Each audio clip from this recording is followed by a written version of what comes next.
যে ব্যক্তি সম্পর্কে মহান আল্লাহ রব্বুল আলামিন কোরআন শরীফে একখানা সূরা নাজিল করেছেন, এই ব্যক্তির নাম হল লুকমান। হযরতে লুকমান আলাইহিস সালাতু সালাম উনি নবী ছিলেন নাকি ওলি ছিলেন, এই বিষয় নিয়ে উলামায়ে কেরামের ভিতরে বিরাট বড় ইখতিলাফ আছে। তবে প্রসিদ্ধ মত হলো উল্লেখযোগ্য একজন আল্লাহর ওলি ছিলেন। এই সূরা থেকে একখানা আয়াত কারীমা আপনাদের সামনে তেলাওয়াত করেছি। নবীজি সাল্লাল্লাহু আলাইহি ওয়াসাল্লামের হাদিসের খাজানা থেকে একখানা হাদিস শরীফ পাঠ করেছি। ভূমিকার সুযোগ নাই, যেহেতু আমার হাতে আজকের জন্য সময় খুবই স্বল্প।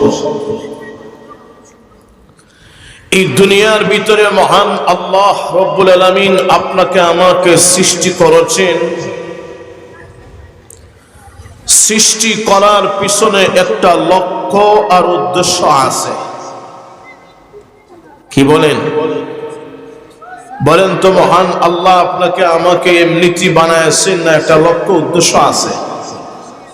আওয়াজ করে বলেন, একটা উদ্দেশ্য আছে। এই উদ্দেশ্যটা হইল একমাত্র শুধুমাত্র কেবলমাত্র মহান আল্লাহর গোলামি করার জন্য। কার গোলামির জন্য? আরো জোরে বলেন। আল্লাহর গোলামি করতে কারা কারা রাজি? একটু হাত তুলে শাবান মাসে আল্লাহকে দেখাই, আল্লাহ কবুল করো। সকলে বলি আমিন। আল্লাহর গোলামির জন্য মহান আল্লাহ আপনাকে আমাকে সৃষ্টি করেছেন। আল্লাহর কিছু অধিকার বান্দাদের কাছে পাওনা। সৃষ্টিকর্তা হিসেবে খেয়াল রাখবেন কথাগুলি। আমরা সকলে হইলাম গোলাম। আমাদের সকলের মালিক হইলেন কে? আমরা হইলাম গোলাম, উনি হইলেন মনিব।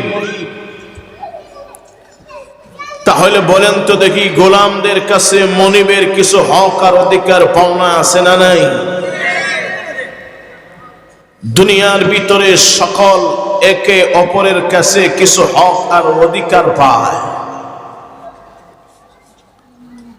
যেমন স্বামীর কাছে স্ত্রী কিছু অধিকার রাখে, ঠিক তেমনি ভাবে স্ত্রীর কাছেও স্বামীর কিছু অধিকার রাখে। আওলাদের কাছে মা বাবার কিছু হক আর অধিকার রাখে। মা বাবার কাছেও আওলাদের কিছু হক আর অধিকার রাখে।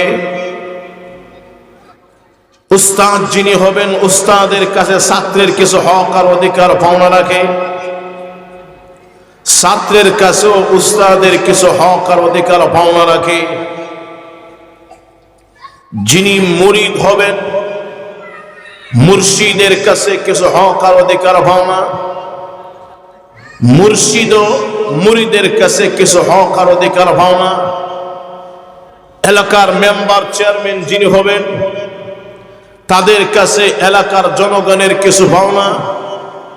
জনগণের কাছে মেম্বার এবং চেয়ারম্যান সাহেবের কিছু অধিকার পাওনা আছে না নাই? ঠিক তেমনি ভাবে এলাকার রাষ্ট্রপ্রধান যিনি হবেন, প্রধানমন্ত্রী যিনি হবেন, এই প্রধানমন্ত্রীর কাছে গোটা দেশ ও জাতির কিছু হক আর অধিকার পাওনা। এবং প্রধানমন্ত্রীও কিছু হক আর অধিকার পাওনা রাখেন দেশের জনগণের কাছে। এক কথায় গোটা সমাজের ভিতরে একে অপরের কাছে কিছু হক আর অধিকার পাওনা রাখে। কথা বলে, সকলে যদি একে অপরের কাছে হক আর অধিকার পাওনা রাখে, আর যদি সকলে মিলে একে অপরের হক আর ন্যায্য অধিকার আদায় করে, তাহলে সেই সমাজে আল্লাহর পক্ষ থেকে রহমত এবং বরকত হবে, সমাজ সুন্দর এবং সমৃদ্ধশালী সমাজ হবে। আর যদি একে অপরের হক আর ন্যায্য অধিকার আদায় না করে, তাহলে কোন সমাজেই শান্তি আসতে পারে না। এই সমাজে অশান্তির আগুন বিরাজ করবে। জোরে হন ঠিক কিনা? বলেন তো দেখি, আমরা সকলে শান্তি চাই নাকি অশান্তি চাই? না, আরো আসতে বলেন, জোরে বলেন, শান্তি চাই নাকি অশান্তি চাই? তো শান্তি যদি পাইতে হয়, সিলেট করিমুল্লাহ মার্কেট থেকে শান্তি কিনতে পাওয়া যায়? পাওয়া যাবে? শুকরিয়া আলহামরাতে বিদেশ কোন মার্কেটে শান্তি কিনতে পাওয়া যায়? সমাজে এই মানুষই অশান্তির সমাজে রূপান্তরিত করে, আর এই সমাজটাই সুন্দর এবং শান্তির সমাজ গঠন করে সমাজের মানুষরাই। জোরে হন ঠিক কিনা? একটা সমাজও পাবেন না, একটা মানুষও পাবেন না যে অশান্তির পক্ষে। সকলেই সমাজে চায় শান্তি আর শান্তি। জোরে হন ঠিক কিনা? কিন্তু শান্তি প্রতিষ্ঠা করবে কেমনে, এই থিওরি আমাদের গোটা সমাজের জানা নাই। অবশ্যই শান্তি যদি প্রতিষ্ঠা করতে হয়, তাহলে বলেন তো দেখি, কোরআন সুন্নাহর প্রয়োজন আছে না নাই? যেই জায়গায় কোরআন সুন্নাহর আইন চলবে, সেই জায়গাতেই শান্তি প্রতিষ্ঠিত হবে। আর যেই জায়গাতে কোরআন সুন্নাহর আইন বাস্তবায়ন হবে না, কোনদিন অশান্তি দূর হবে না, অশান্তির আগুন দাউ দাউ করে জ্বলবে। জোরে হন ঠিক কিনা? এখন প্রশ্ন হলো, এই জায়গায় আমার সকলে যদি একে অপরের কাছে কিছু হক আর অধিকার পাওনা রাখে, তাহলে মনিবের কিছু অধিকার তার গোলাম বান্দা বান্দীদের কাছে পাওনা আছে না নাই? আল্লাহ কেন পান আমাদের কাছে?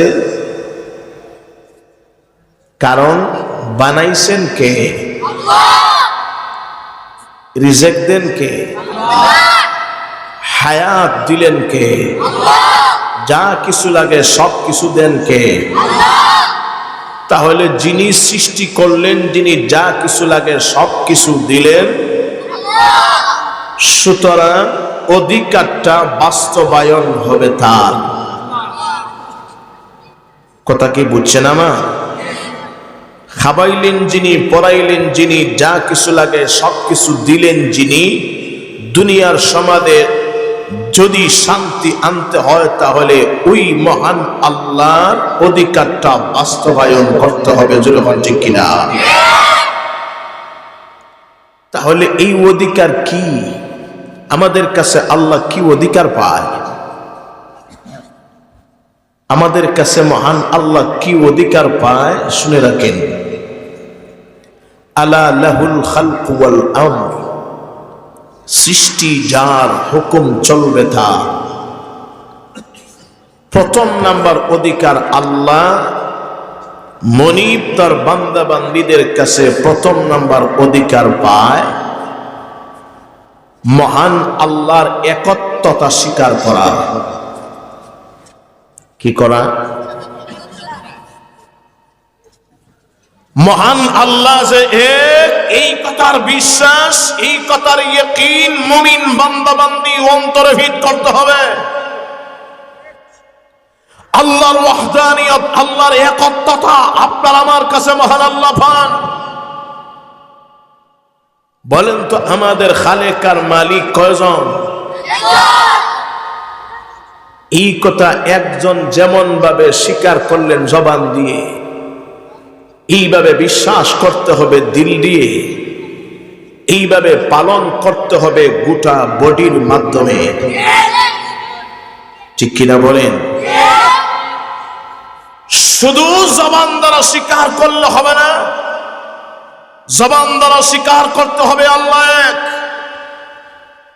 দিল দ্বারা বিশ্বাস করে নিতে হবে আল্লাহ এক, আপনার কাজ এবং কর্মের মাধ্যমে প্রমাণ করে দিতে হবে আল্লাহ এক, আল্লাহ অদ্বিতীয়, আল্লাহ জাতের সাথে কাউকে শরীক করার সুযোগ নেই, এবং আল্লাহর গুণের সাথেও আল্লাহর সাথে শরীক করার অধিকার